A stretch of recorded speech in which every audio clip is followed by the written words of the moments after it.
So it's like a Friday or a Saturday night, and I'm at my place of employment, which was a nightclub, R&B slash hip hop, and I look across the way, and who do I see? Lo and behold, it's none other than Big Daddy Kane.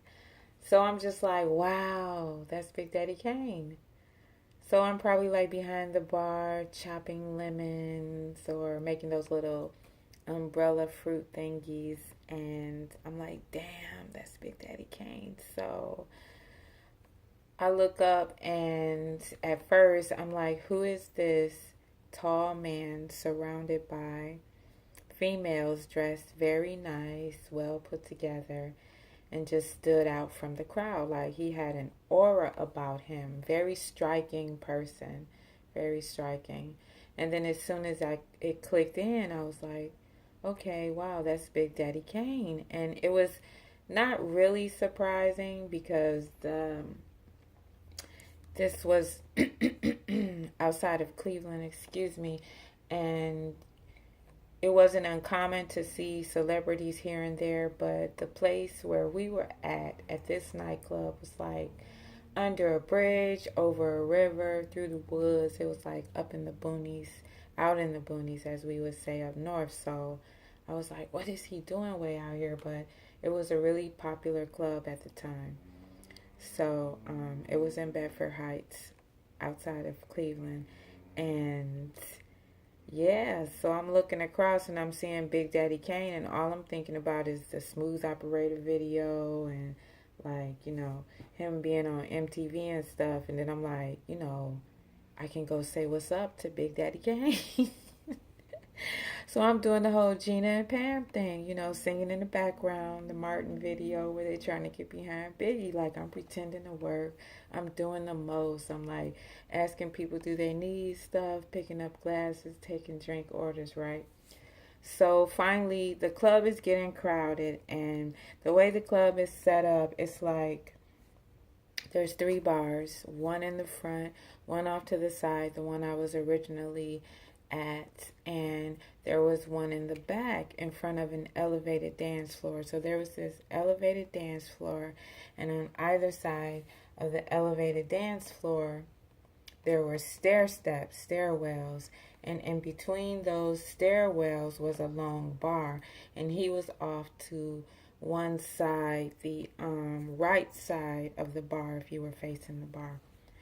And the music was loud, and it started to get more crowded. And there were women on the stairwell, there were women behind him, there were women in front of him. And unlike entourages of today that are like usually full of guys, dudes traveling with dudes, he was like surrounded by females. I didn't see not one male.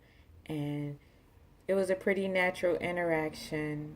No one was like staring or trying to tap him or, get up on him or, you know, like cramp his style or anything. Everybody was just like chilling, and you could tell people were like, damn, that's Big Daddy Kane, and checking him out and everything. But that was about it. And here's me. So I finally get up on him. I'm able to cut through people and everything because I work there.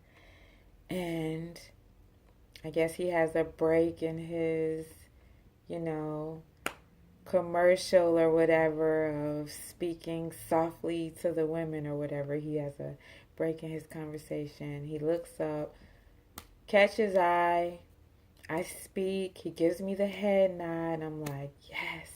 So he gives me the what's up head nod. I'm like, in the Big Daddy Kane Club, I'm like happy with it. I'm like, yeah, I spoke to Big Daddy Kane. That was my goal. So, and it sounds so simple now, but at the time, actually, this was like the first rapper I ever came face to face with. The first, person that I had watched on TV that I actually liked and would have wanted to meet anyway, that I just happened to come across being at my job. So I was excited, and this was around the end of his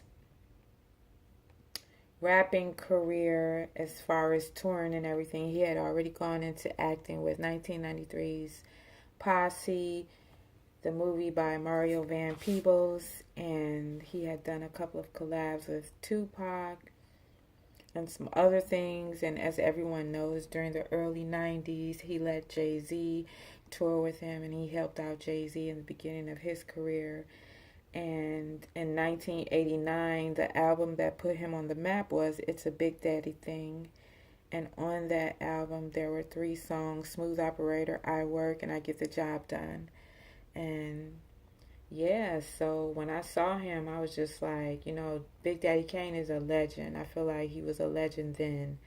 He actually was a legend then. So I was like more than excited to see him and then to actually, get a chance to say what's up to him. And there it is, and there you have it.